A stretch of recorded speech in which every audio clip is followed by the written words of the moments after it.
Hello.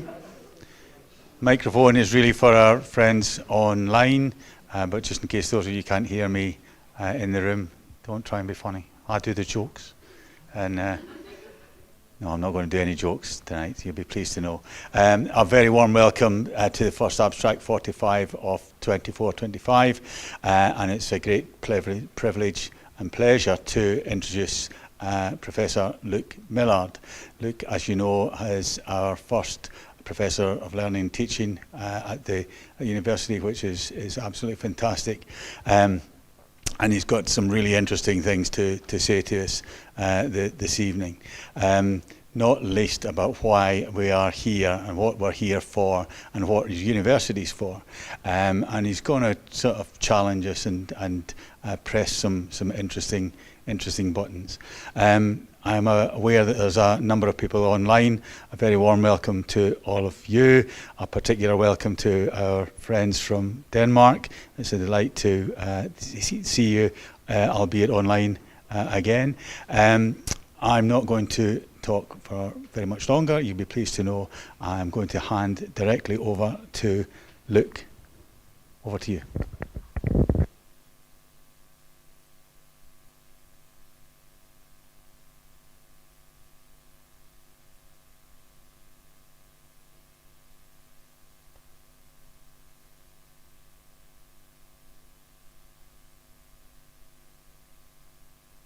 Thank you. Oh, good. You can hear me now, and I can hear the horrible echo in my ears. Welcome, everybody. Thanks all for coming. I really did think this was going to be a sort of a tumbleweed moment, you know, where actually nobody actually appears. I'm actually also very grateful to the people who are online as well. At least you have the common sense to be able to do something else at the same time as listening to me rather than the people in this auditorium today. So thank you very much for everybody coming. As I was thinking about this in sheer terror for about the last 6 months, I had numerous things that went through my head. One which was I must make this semi-interactive so people don't bore people for 45 minutes. So there is a mentee. We're going to do a bit of consultation, bit of voting, bit of fun, bit of whatever. So that's there. The code will be on the top on many slides. So over the next few slides, if at some point you could register on Menti, that would be great. So what on earth was I going to talk about? Well, I had all sorts of things going through my head as to things I could talk about and titles I could arrive at. People from the European First Year Experience Conference who might be online here will recognise things around the Hangman's Noose and Doddy's Tam O'Shanter and the Student Development Rebellion. Was that something we could look at perhaps, or could I just be really provocative and say, do we actually care enough about wanting to know stuff? You know, could I be sort of inquisitorial, or actually do I actually produce something proper that might have a title and some context and something for us to really think about in some real detail? A lot of what I'm trying to do here actually is going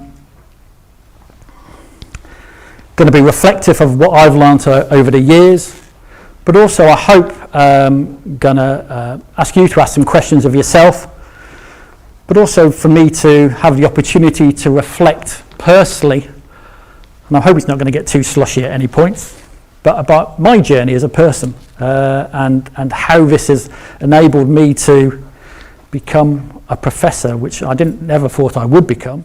And I know somebody within this room is very keen on becoming a professor. So good luck with that journey. But again, you will pick up things as you go. So I'm going to talk to you about how I'm here. I'm going to talk a little bit about why we're here, I hope. I'm going to talk a bit about the purpose for us being here, which I always think is focused solely on student success. What the design challenges might be around that, how we use language, and how we might arrive at some sort of collaborative solution which might break a model here or two, here or there. Now, you never go anywhere in life, and this is where a bit of personal piece comes, you never get anywhere in life without, as it says here, standing on the shoulders of giants. Now, that happens at different points and different times. I've got a list of however many people are on this list. There's probably another 1 million people who have impacted upon that. You know, I've got people on this list from one of my key school teachers through to the first guy, Barry Dobbs, who employed me at the National Farmers Union Mutual Insurance Society. Thanks, Barry. You're a lovely man, but a horrible job. Through to people who were significant leaders and managers with me. Stuart Brand at Birmingham City University led me for 20 years, so actually whatever you see here is probably his fault, so he needs to apologise, not me. Through to other people I worked alongside, like Paul Bartholomew and Paul Chapman, to recent inspirations from Liz and from Alistair, through to family inspirations, godfathers, fathers, people you really build your values and your belief systems from, which actually lead you to wherever you are today. Yes, look at that cute photograph. I was cute once. Right? So that's my dad in about 1969 with me on his shoulders. Yeah. My dad passed last year. But I always go back to thinking about, what would he think? What were his values? What did he introduce us to as kids? How do we take those things forward? How do I live those attributes that I believe arose from him? Were indoctrinated into me. So it's his fault as well as Stuart's, and therefore none of this is my fault. Then we have, and I now have the word, thank you from Alistair, and then have the pomposity of the professors, of which I am one. And the inspiration that I've received over the last 4. Now we won't talk anything around here about diversity of the professorship. That will be addressed in future iterations of professorial talks, I hope. But I drew inspiration from each of these talks, because when I was listening to these guys talking, I was thinking, well, what can I drag out of that to actually help me talk about what I'm going to do? Now, Nicholas Greer, or as I now refer to him, the diva Nicholas Greer, is a TikTok sensation, as many of you know, has a sartorial elegance that I will never have, as you can clearly see, and was inspirational in that regard. Jim Moyer talked to us really about and some of the things I talked about, I'll be talking about here, about the use of language, and actually and the importance of the use of language. Robin used a phrase which I need to make sure I say correctly. Robin talked about how we build trust and operate on the fringes, but he talked about the strangeness of universities, which I think is really important when I start to think about what I'm going to be talking about, about access and student success, and how we get to enable our students to overcome the strangeness of universities. And then my leader, obviously Alistair Irons, the magnificence of that first professorial, which I clearly can't live up to, Alistair. But Alistair was talking actually about how do we get higher education right? And what does that mean for us, and where we're going? So all those things were buzzing around my head as I was trying to think about what we were going to talk about. Now clearly, from an Abate perspective, we're building from a position of strength here. So this isn't about ripping up the rule book and moving on. This is about saying, okay, we're doing some things really, really well, but where do we want to take it to the next level? So I started thinking about, okay, how do I construct this? Yeah. And for me, the ways in which we might focus Abate and perhaps the sector in the future was around looking at, from an institutional perspective, and the processes and the ways we deliver and manage our education, and that is the institutional factors that we need to talk about. Within this changing policy environment, which is clearly going on in Scotland, certainly, and for our people online elsewhere in the world, of a tertiary quality enhancement framework, which is I think a really exciting thing for us to think about as a university. And there's something about how do we reflect that within the boldness of what we mean we are as Abate? What does that look like? And how do we therefore embrace the students within that perspective? What is a student at Abate? I can tell you it's nothing like a 1985 Luke Millard who went to Sheffield University, who didn't know what a mobile phone was, never seen a laptop, and one person in the entire hall of residence had a car. Life's different. How do we adapt? So, excuse me. So that's the structure for that I'm going to be talking about over the coming minutes. Jack's going to keep me to time, aren't you, Jack? So, For the last 30 years, last 50, ever since I've been at universities, universities are going to die and they're going to be replaced. So we know that's not going to happen. But what are we going to look like? And many of you will have seen slides like this and various other talks. I've certainly seen them a few times. But the one on the left is from about 1360, the University of Bologna, the lecture theatre. Now, the one on the right is a European First Year Experience Conference where I was given part of a keynote with my friend Emily.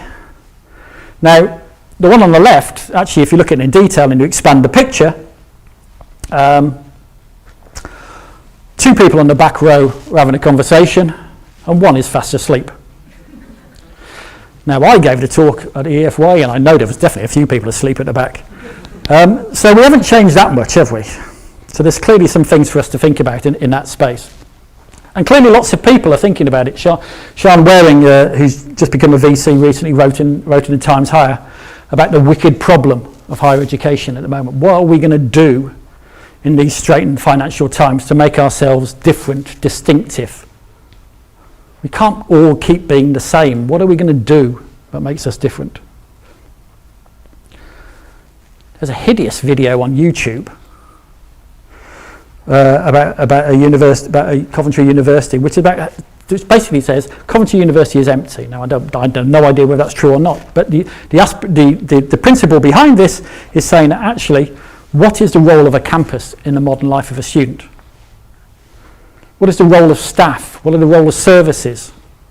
And of course, what is the role of requirement? What do we need students to be on campus for? What do students want to be on campus for?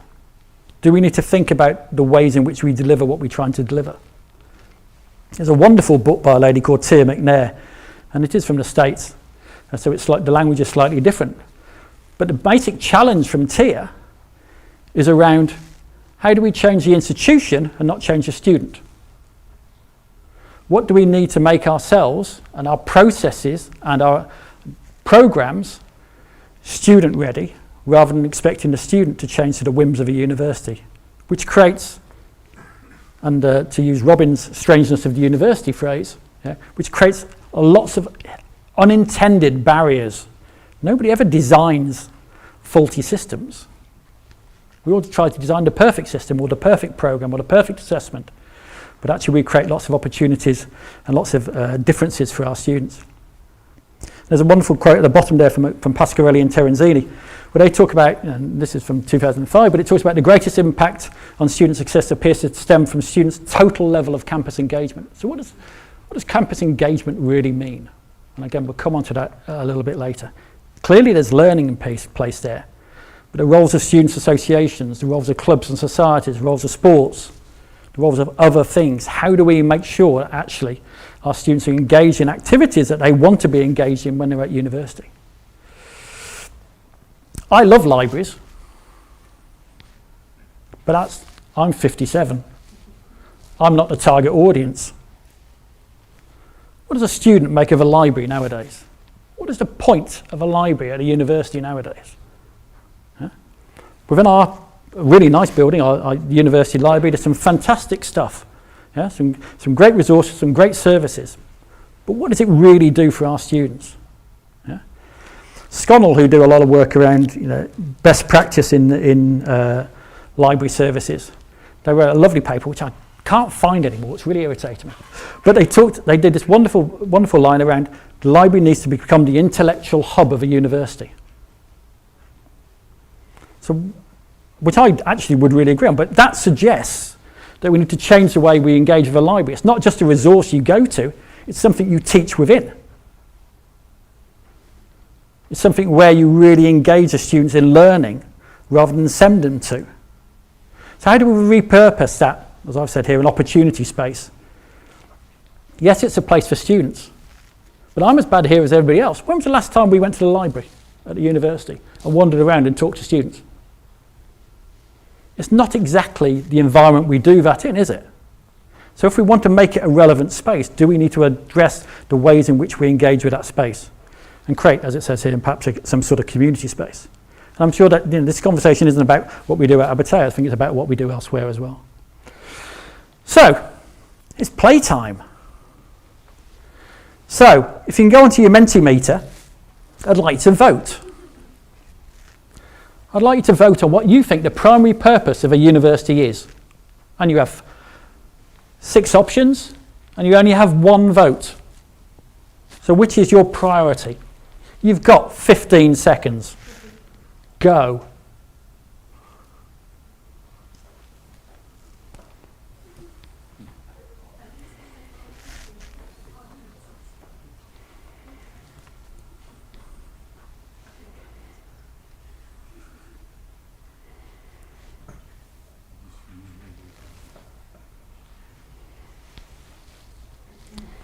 It's interesting, isn't it?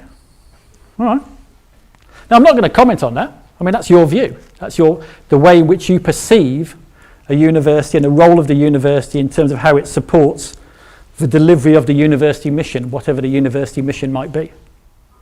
I would certainly agree that actually, and if you go back to why universities were created in the first place, it was about benefiting society, wasn't it?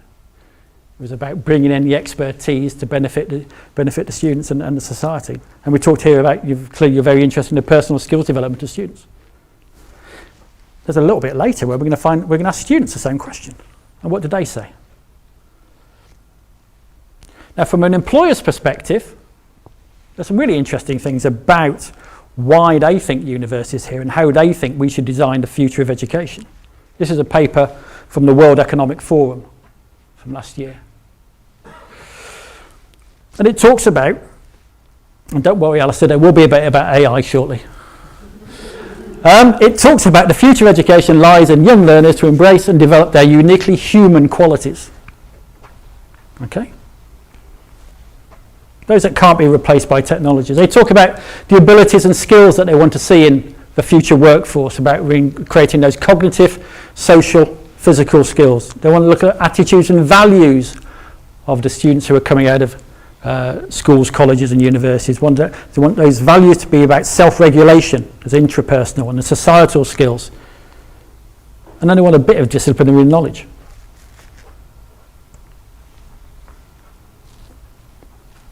So actually what they're stressing there is in reality they're talking about interpersonal skills, which they've always, for many years have said is of priority, but that have been a bottleneck in that hiring process. They're talking about adoption of a growth mindset and resilience within lifelong learners. And language, again, this is where I come back to what Jim was saying, his previous one. Language here and terminology is really interesting. They're talking about the growth mindset. Now, 5 years ago, in most universities, you said growth mindset and everybody gone, what? Yeah. Now it's part and parcel of a lot of the language that many people utilise. If you go to a college now and talked about growth mindset, well, schools and colleges have been doing that for years. Actually, the language around skills development in colleges now is around meta skills. I've never heard anybody in a university use the language meta skills. But every student, every kid who's coming into this university knows what a meta skill is and we don't. So why aren't we more aware of the chain of information, the chain of development that our students are experiencing before they arrive with us? Say, this is a professorial. I just have to profess. I don't have to give any answers. That's right, isn't it? That's how this works. So, this World Economic Forum talking about, and again, reflects back to what Alistair was talking about, personalisation, self-paced learning. There's been lots of stuff in the higher education sector around adaptive learning over the years, and we've never really mastered that. How can students have their own pace of learning? And I can see that being a key thing. Accessible and inclusive, problem-based, collaborative, lifelong and student-driven. I don't think anybody would disagree with those pieces. Some of those are more easier to do than others. Some of them we've made great strides in. Others we have probably put into the too hard tray. So, voting time again. You've heard what the World Economic Forum thinks about the skills and what do you think? And this time you've got 2 votes, so I'm being really liberal with you today. What skills values are core to a student's development?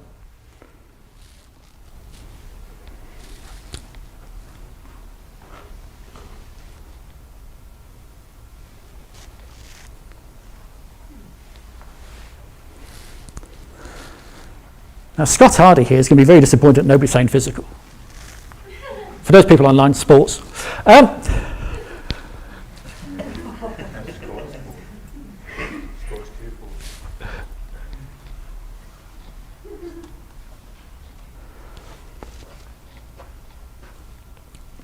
Okay, so we've got with critical and problem solving, probably in the lead, something with interpersonal. Clearly those would reflect what the World Economic Forum is saying. Only question we have, obviously in that regard, is that reflected within our curriculum, our assessments, making sure actually we're able to deliver those skill sets for other students who are leaving this university. There you are, AI slide, I just put it in there. It's got nothing to do with anything else, Alistair. But Educause put an interesting report out last year talking about AI and basically saying, obviously, that we're not going to beat it. Yeah? Now, I work at a university with 2 people above me who are computer scientists. So when the whole ChatGPT and AI piece came up, most universities ran for the hills and said, we're banning it. Yeah? These people said, isn't this fantastic? Let's get on with it. Okay, which was fabulous actually in hindsight. But actually meant that actually we needed to first of all start to really think about the ways in which we address that and engage with that with our student population. One of the key things that throws up is the issue of trust. Lots of people within the sector were talking about, as soon as AI appears, well, everybody's going to cheat, aren't they? Yeah? This is too easy. Everybody's going to cheat. They're going to use it. What we were able to prove through evidence, from analysis of student academic disciplinaries, was actually that within our assessment profile, if you looked at the amount of students who actually use AI for cheating, it was 0.006%. Yeah? So it says, actually, it's not a huge issue. It's an important issue, but it's not a huge issue. What we then find out when we actually dig underneath of that surface is, actually, it's just a replacement for all the ways that students used to cheat in the past. This was about procrastination. This was about last minute, oh my God, I haven't done this. In the old days, I would have copied somebody else's essay. Now I use ChatGPT. So actually, it was much more about thinking, okay, well, actually, how do we better support those students with the use of AI? How do we help that? Part of that conversation is around how do we trust our students, and that word of trust, I think, is important as we start to build community.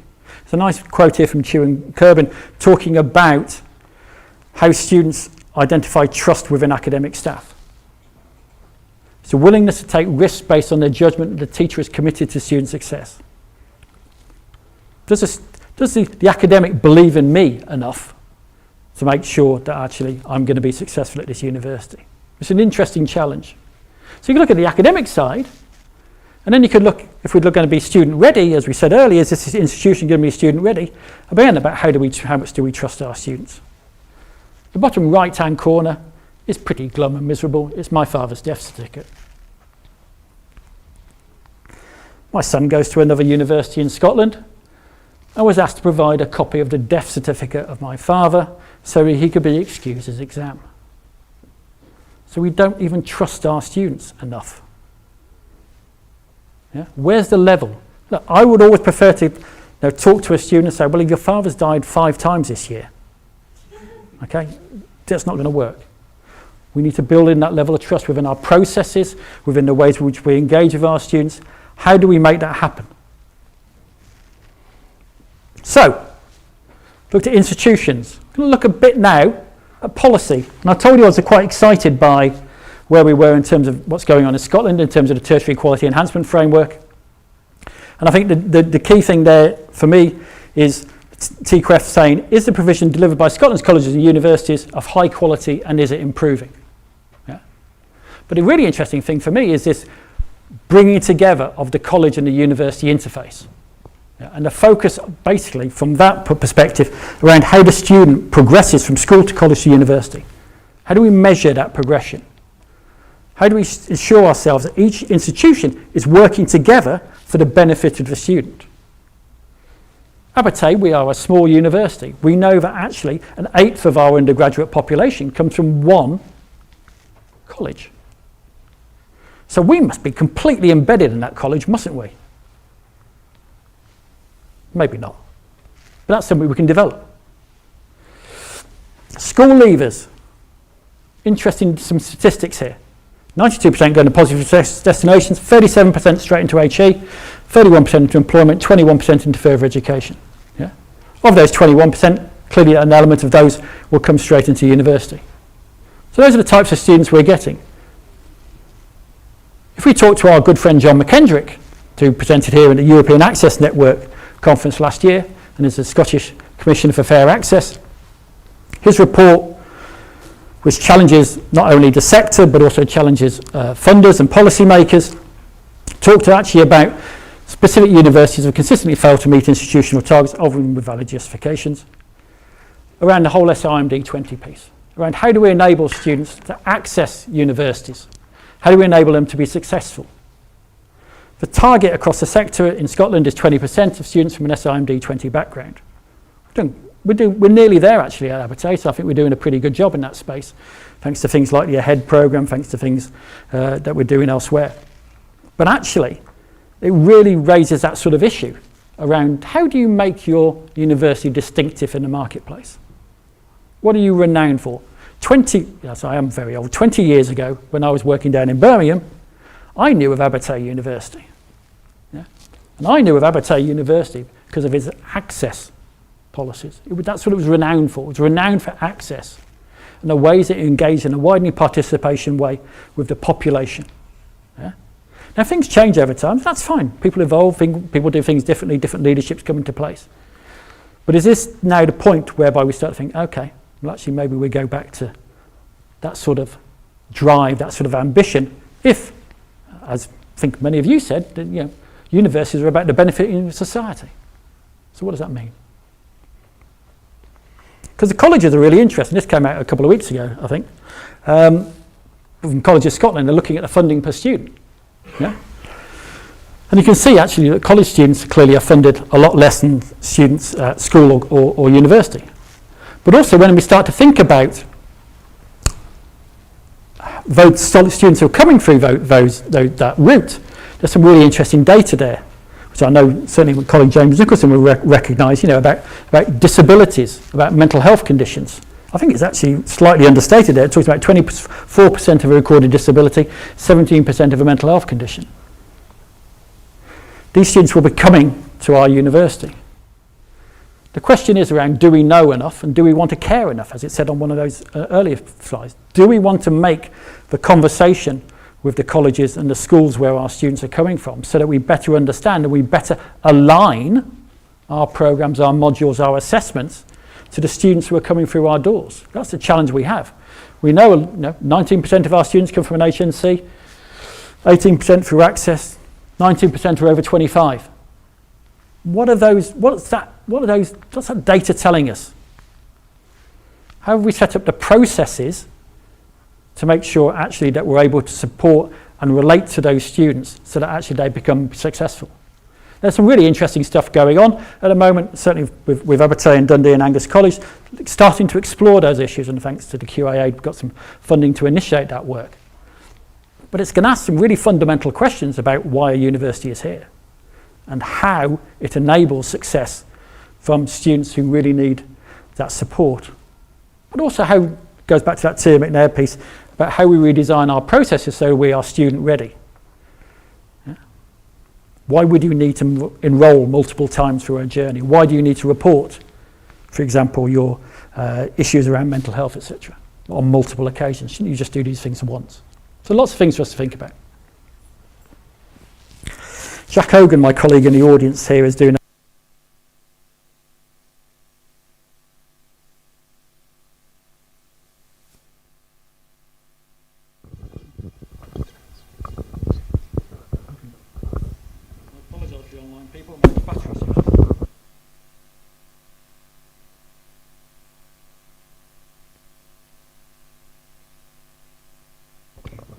Hello? Yep, that's better. Sorry. We had a microphone die. I do apologise. But we asked our first year students how they defined success at Abertay. And here are some of the comments from those students this year.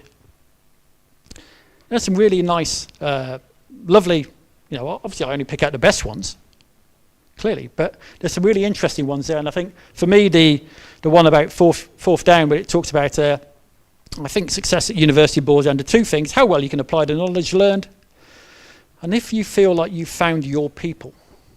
which I think is a lovely phrase. How do you find your people at university? How do we design that into what we're doing as a university? We talk about learning community all the time. We talk about sense of belonging. How do we make that happen rather than hope that happens? So, if we look at it from a student lens, we know we're going to get students who come to Abertay and to other universities with a variety of backgrounds and a variety of changes, as I said, from somebody who went to undergraduate university in 1985, students working alongside the degrees now, over 70%, questioning value of attendance, clear diversity, cost of living, different types of student, commuter students, different types of online that we offer and others offer, and how do we set those expectations? Lots of things for us to think about. But what are the messages we send as those students are walking through our door? And this is from a few years ago, but it goes back to Jim's question about language. If all we want is for our students to survive, that's a pretty low bar. Yeah? So how do we engage? How do we make, Jack often talks about thrive, how do we make our students thrive at university? Yeah? Rather than just survive. Because again, that's about language. It's about actually the positivity of the message that we send. I see Kerith's in the audience. Academic skills. Yeah? Broadly, something's gone wrong. I need to go and see the Learning Writing Centre. I need academic skills help because I can't write. No. So have the same around mental health and well-being. How do we normalise the engagement with the services and the development services at the university? So actually, it's not something you go to when something's wrong. It's something you go to just as part of your learning. It's just part of your development.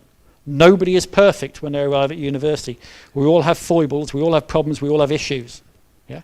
How do we build that into what we do? And certainly at Abertay, one of the things we've tried with the first year My Success modules is to normalise that engagement with the Writing Centre, normalise that engagement with wellbeing and other places. Because all of us doubt our abilities. As a professor of student development at the very beginning, when I stood here, I was doubting my ability to talk to you. Yeah? But I seem to have waffled on for half an hour, so there's probably something's gone on. But again, it's about how do we make sure and how do we enable our students to make sure that they are able to overcome those doubts? What do we build in to enable them to build that confidence level? We know, again, as I say, diversity of our students, commuter students, lots of research on it. How do we change the processes? Again, are we student ready? How do we change the ways in which we deliver our education? I know Andrea's in the room here, now looking at timetables. Universities are driven by timetables. Who really owns a timetable?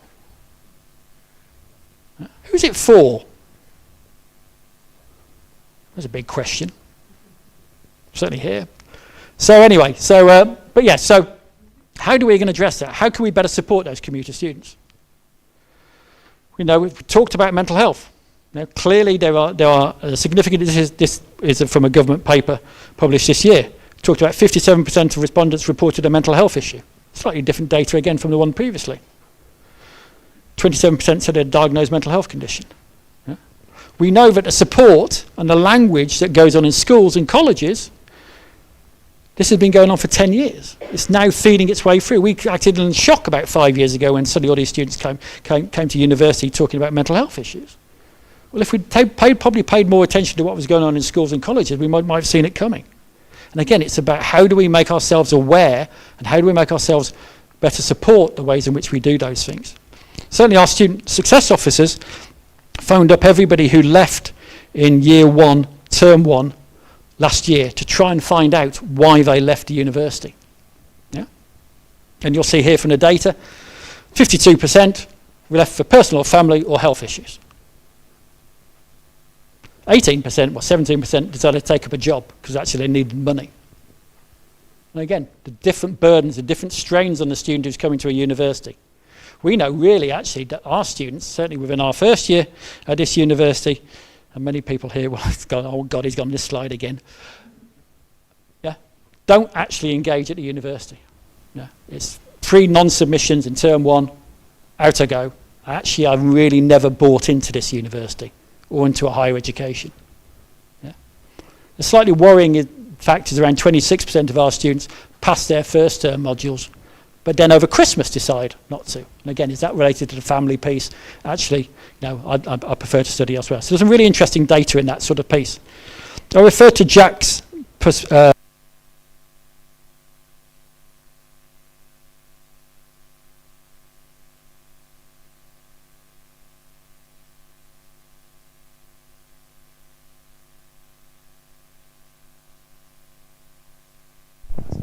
Here's another one. There's another one. Straight Third go lucky. Is that one working as well? Christ. Just go like, just cut me off when you need me to finish. Yeah. Everybody online, I'm getting abuse here. I just like to point this out. And I know Kerry Goff's there, so she's bound to give me some as well. So, but yes, Jack did a survey of first year students and asked them to rank what they felt being successful at Abertay was all about. Yeah?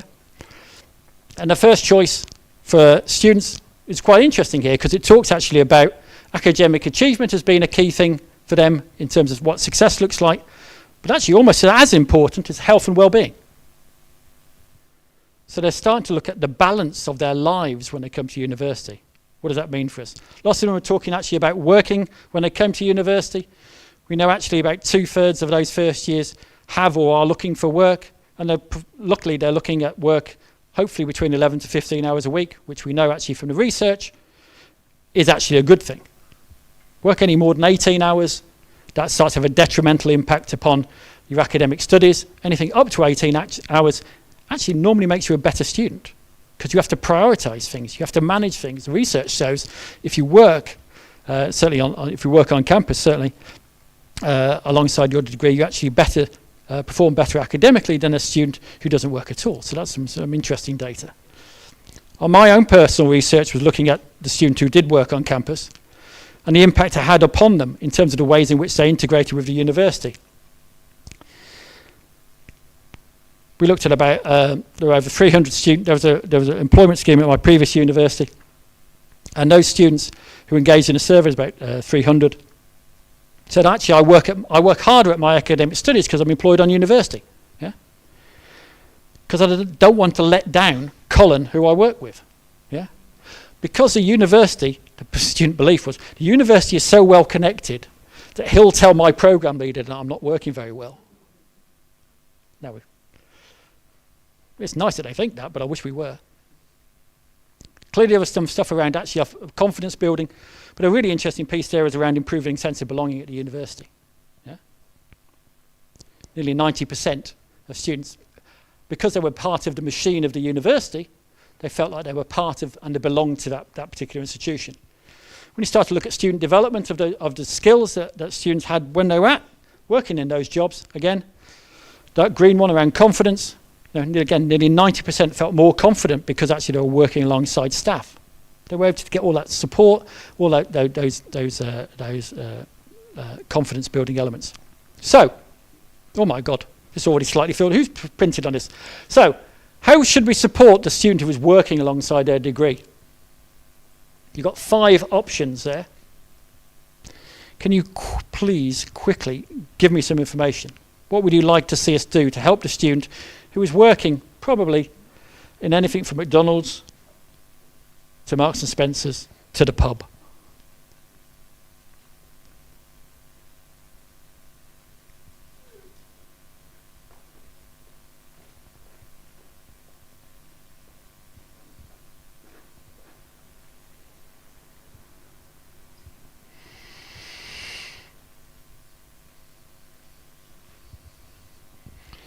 So you're talking about working with employers and helping students get part-time jobs as part of our offer. That's a really interesting one, actually. I didn't think that one would win. The one I'm really interested in is the first one, when it talks about recognising the skills working students develop through providing academic. In essence, every student who works alongside this university is getting their own placement. So they're developing all those skill sets around time management. Student helpers here. You have to prioritize yourself. You have to time manage. You have to turn up on time. You have to communicate. You have to... Why don't we give that academic credit? Should we go with that academic credit? Something to think about. So be very relieved to know we're getting on to the last bit now. How much longer have I got, Jack? 2 minutes. Right, rattle through this. Okay, so what do we mean in terms of ABATE and student success? Clearly there's a significant issues raised here. For us, retention is a key. Are we student ready? Is the student at the centre of what we're trying to do? I go back to the Toyota way for those of us who are old enough to remember. Where's the customer in the operation? Yeah? How do we set students' expectations to succeed? But I think the final one is, for me, is quite an interesting one. Is everybody mobilised to the cause? Yeah? Do we all understand this, whether we work in finance, whether we work in student services, whether we work as a programme leader? Are we all understanding that the key thing we're here for is around student success and how we enable that to happen? Because everybody's up to it. I say this is just some snapshots from places. We've now got the ancients, we've now got Russell Group universities prioritising retention as a key issue at their universities because it suddenly has become a problem. There's lots of lovely models out there. This is Alf Lizio's student life cycle. Fabulous model, which I constantly go back to, talking about capability, principles, resourcefulness, connectedness. But at the heart of that is culture. What is the culture of an institution that wants to make its students succeed? What is the culture within the services, the processes we design, the programs? I'm going to skip that because I'm going to go on to this. Because actually the key thing for me is around how we relate specifically to the students and how we engage with that voice. Now around 2008 there were 3 major initiatives going on in the UK. Liz Dunn led some really interesting work at Exeter around students as change agents. Stuart Brand led the work at Student Academic Partners at Birmingham City. And Mike Neary led the work at Lincoln around students as producers. Yeah. And all that work was about was talking to students in a developmental and a collaborative way, which resulted actually in the quality code. Yeah. So this stuff's been around for a long time, but have we taken it to where we need to take it to? The Manifesto for Partnership from the National Union of Students was a really interesting document that came out probably 10 years ago now. But Rachel Winston, the VP, talked about how this could be deployed to radical ends. Yeah. It has the potential to bring about social and educational transformation if we really engage and collaborate with that student voice. Mike Neary wrote about making the cooperative university, where staff and students are shareholders of that institution, who really engage in designing and driving the way things work. That's a bold step. It hasn't happened. There are examples of that. Mondragon University in Spain is a cooperative university. But again, seismic step. So what does it mean might it mean for ABATE? Talk here about a potential mission, talking about how do we trust, how do we develop community, how do we care. And I think that word care is quite important for me in this. Do we care about our students having that best student experience, about the excellence of our programs, about the mental health well-being? Is that the sort of driver for where we want to go to as an institution, where we might take things in the future? Because if we are going to go down that road, and this is a lovely book by Emily and Diane looking at third spaces, this talks about how do we work between the boundaries? How do we work between academia and professional services? How do we work between universities and colleges to make sure that actually our students succeed? Big challenges for us all to think about. Now for me, because I'm ancient and as I think somebody said to me earlier today, because I'm doing a professorial, this is the beginning of the end. I'm assuming that was either retirement, hopefully not death, but because I'm clearly reached that age, now for me it has to be all about legacy, about who is going to come on next to take things forward. These 5 wonderful people are all students I employed when I've been in jobs at various universities. Melissa works at Walsall College now. Mosin is head of sixth form in Birmingham. Jamie works at Birmingham University. Sophie, you'll recognise from the Students' Association here, and Mr. Hogan needs no introduction. But these are people who I've employed as students and have then grown on to take them, well, let's say, I'd never call myself as having a vision, but taking on the ideas around what we need to do to enable student success forward. Yeah? And hopefully, these guys will take that challenge forward. Now, I'm going to finish off by standing giants. And if you can see the pity in my wife's eyes as she looks at the nonsense that the professor is talking. This is the groundedness that I have at my home. And there's one giant whose shoulders I clearly stand on, and that is Lindsay. So I would definitely like to say thank you to her for putting up with me for the 30 plus years that she's had to. And I said it would end, therefore, on a personal note. So thank you very much.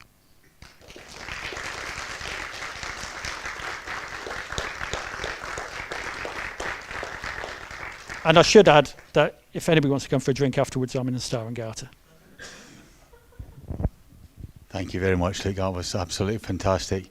A real mix of challenge, of development, and a lovely personal touch.